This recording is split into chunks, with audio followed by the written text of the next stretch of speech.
Sub 10K বাজেটের বেশ বড়সড় একটা কনজিউমার বেস অলরেডি দেশের বাজারে এক্সিস্ট করছে অ্যান্ড আই বিলিভ এই নাম্বারটা খুব শীঘ্রই আরও বড় হতে যাচ্ছে, যার অন্যতম প্রধান কারণ আমাদের দেশের নতুন শিক্ষা কারিকুলাম, যেখানে আপনার সন্তানের সংস্পর্শে একটা স্মার্টফোন রীতিমতো ম্যান্ডেটরি।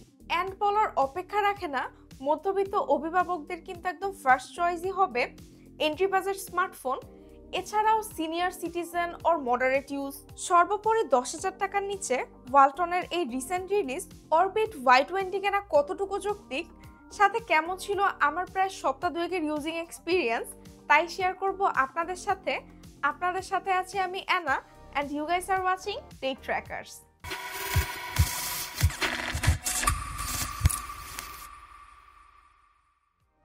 হলুদ কালারের এই বক্সে ফোন, অ্যাডাপ্টার, কেবল ছাড়াও উপরি হিসেবে থাকছে এই stylish back cover and a earphone. Really appreciable. একই সাথে অ্যাপ্রিসিয়েট করতে হবে এর ডিজাইন অ্যান্ড আউটলুক। ম্যাট বডির ওপরের কোনায় glossy camera cutout type design, যেখানে আরও স্থান পেয়েছে flash light and fingerprint sensor. নিচের কোনায় অরবিট ব্র্যান্ডিং। বেশ ক্লিন লুকিং, রাইট? ফ্ল্যাট ফ্রেমের রাইট সাইডে volume plus minus and power button, right সাইডে dual SIM and HD card tray, উপরটা খালি, নিচের দিকে type C port, 3.5mm jack, secondary noise cancelling mic and uh speaker. Fully plastic build ফোনটার hand feel কিন্তু মোটেও খারাপ না।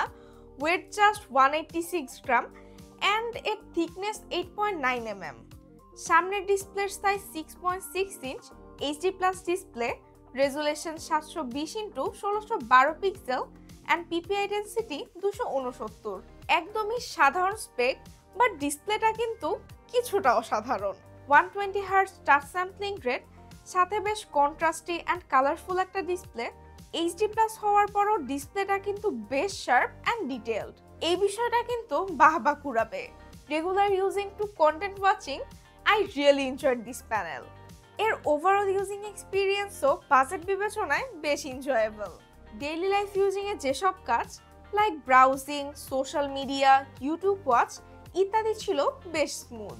তেমন কোনো ল্যাগ বা হ্যাং চোখে পড়েনি।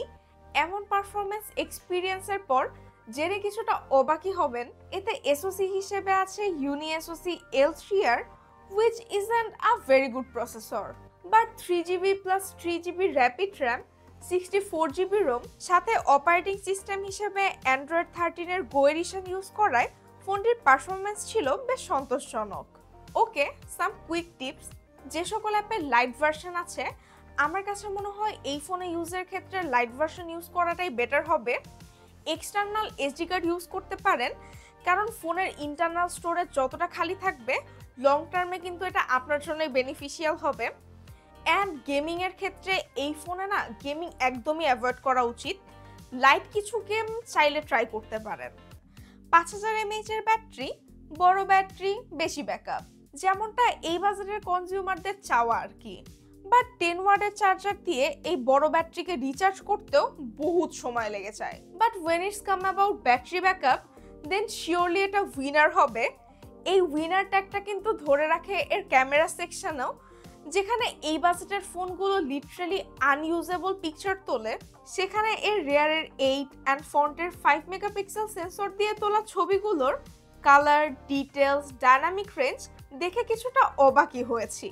দিনের বেলার ছবিগুলোর পাশাপাশি রাতের বেলাও ফ্রেমে কিছুটা আলো পেলে এটা বেশ সুন্দর ছবি তোলে। একটু ঘষা মাজা করে নিলে সোশ্যাল মিডিয়া শেয়ারেবলও, প্রোটেক্ট কোয়ালিটিও খারাপ না। ফ্রন্ট ক্যামেরার ক্লিকগুলো ঠিকঠাক, ওই অন্য সবার মতনই ফেস স্মুথ করে আর কি। মজার বিষয়, এর ফ্রন্টে আবার সেলফি ফ্ল্যাশও থাকছে। সি আর ভিডিও করতে পারবেন 1080 30 fps এ, এন্ড ভিডিও কোয়ালিটি তো দেখছেনই। শেষ করার পূর্বে এর ফিঙ্গারপ্রিন্ট একটু slow, I mean animation delay, but accuracy ঠিকঠাক।